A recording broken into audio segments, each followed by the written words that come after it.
Here you will see the vintage Singer buttonholer and the brand new industrial buttonholer side by side.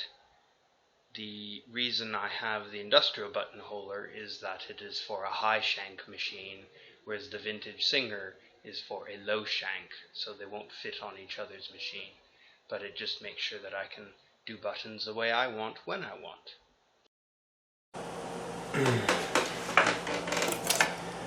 Okay, I thought it would be fun to show you my new acquisition, which is very similar to the copy of the very vintage Singer buttonhole maker. So this is the made in Taiwan industrial buttonholer, similar to the Y Star one. So it didn't cost me much. It was about $30 or something. Took a long time to arrive, of course, from China, but that's okay. It came with feed dog cover, a whole bunch of different screws to fit in your needle bar, depending on what type you have, and some unbelievably ancient looking instructions. Not sure how many years these have been photocopied from, but quite amusing. But oops, doesn't really matter. But there was one thing that I found really interesting on these instructions.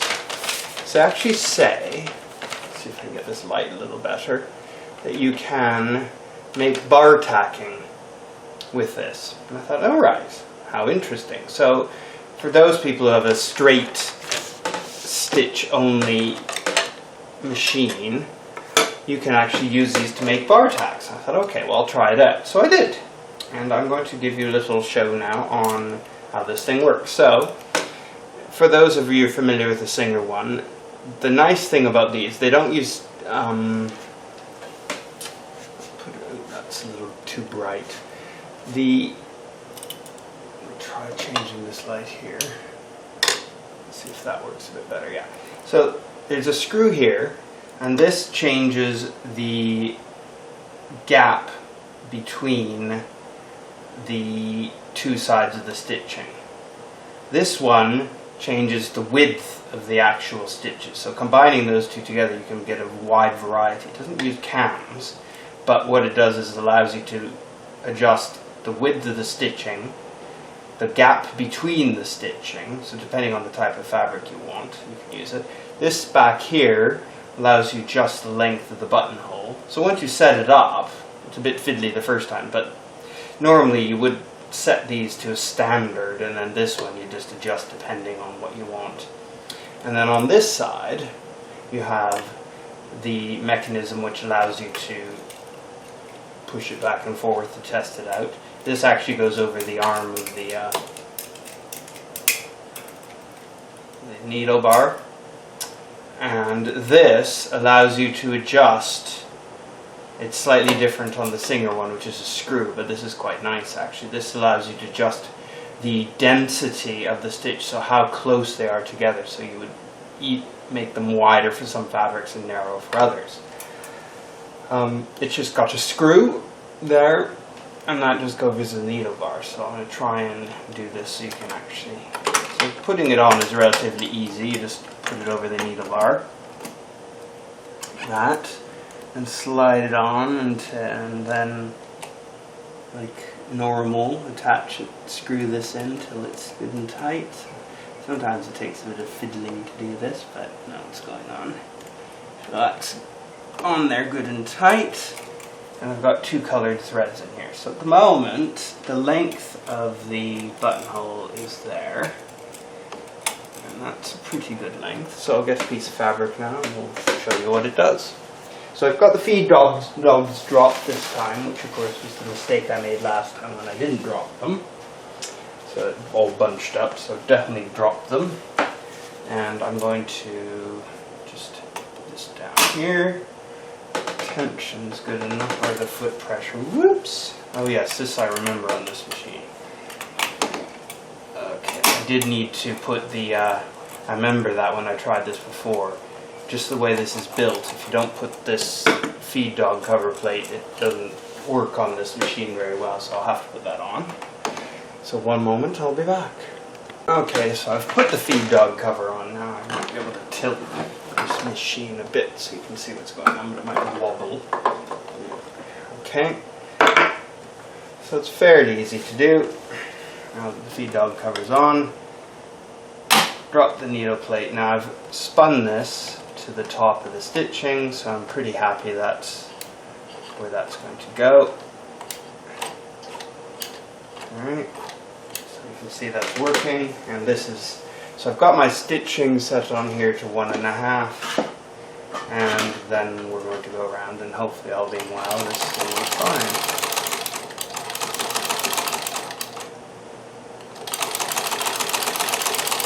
Okay, so you can see how I've got it adjusted at the moment is not exactly right. I had this adjusted to try bar tacking before, and it's too close together. So what you can see in this first example is that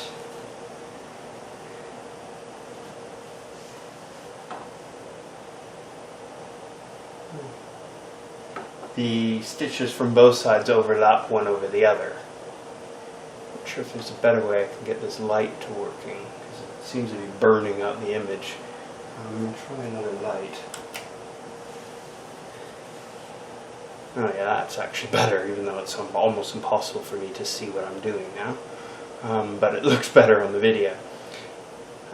So you can see that's too close together. So what I need to do is I need to adjust the width of the stitching to be a little narrower, so it doesn't, so I don't really want them to meet. So we'll see if that works better. And let's see what happens now.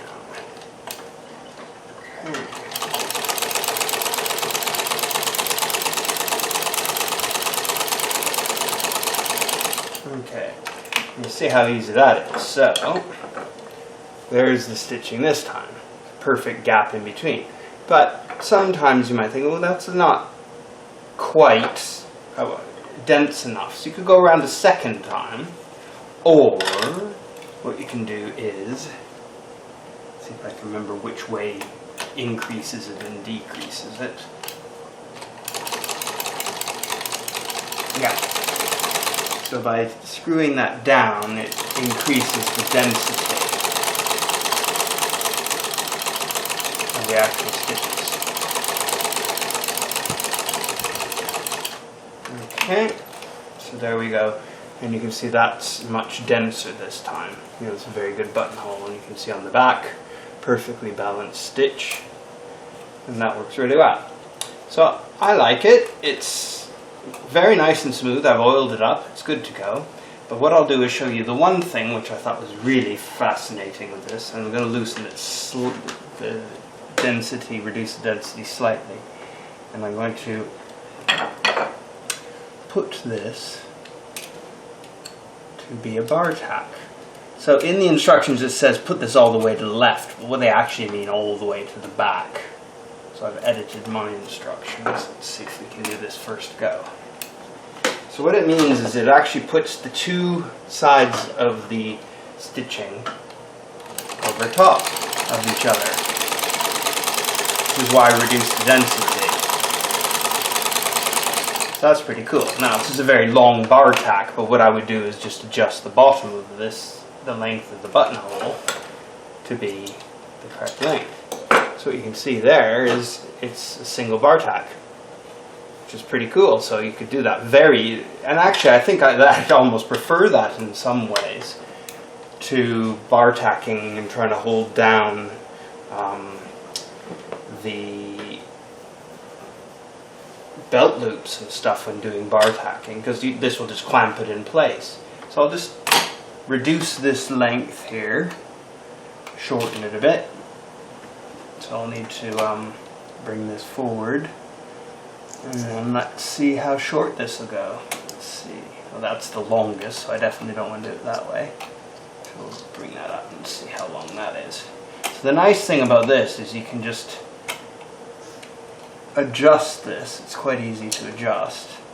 And as you're spinning it, to see how long your buttonhole length is. So that's very short now. So is this the top? So I always like to start at the top. Yeah, it's about the top. And then we're going to go over. Oops. The pedal is slipped off here. Oops. I've turned this on such a time.